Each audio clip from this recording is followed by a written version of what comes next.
ইউরান শুধু হালকাভাবে পাথরের চবুতরাটা ঘুরিয়ে দিয়েছিল, কিন্তু সে জানত না এই ছোট কাজটাই হাজার হাজার বছর ধরে বন্ধ থাকা এক প্রাচীন মন্দিরের দরজা খুলে দেবে। দরজা খুলতেই দুজনেই ভয়ে পিছিয়ে যায়, কারণ মন্দিরের ভেতর থেকে ভেসে আসছিল এক অদ্ভুত আর রহস্যময় শব্দ। ধীরে ধীরে তারা ভেতরে ঢোকে। মন্দিরের ঠিক মাঝখানে একটা বিশাল পাথরের কফিন রাখা ছিল। কৌতূহল তাদের থামতে দেয়নি।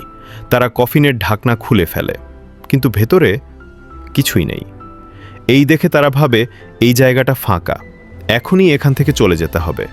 কিন্তু তারা ভুল ছিল।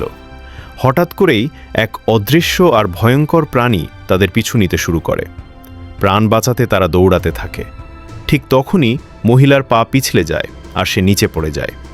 প্রাণীটা ধীরে ধীরে তার দিকে এগিয়ে আসে।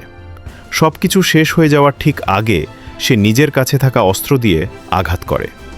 এক মুহূর্তেই সেই প্রাণী মাটিতে লুটিয়ে পড়ে ধ্বংস হয়ে যায়।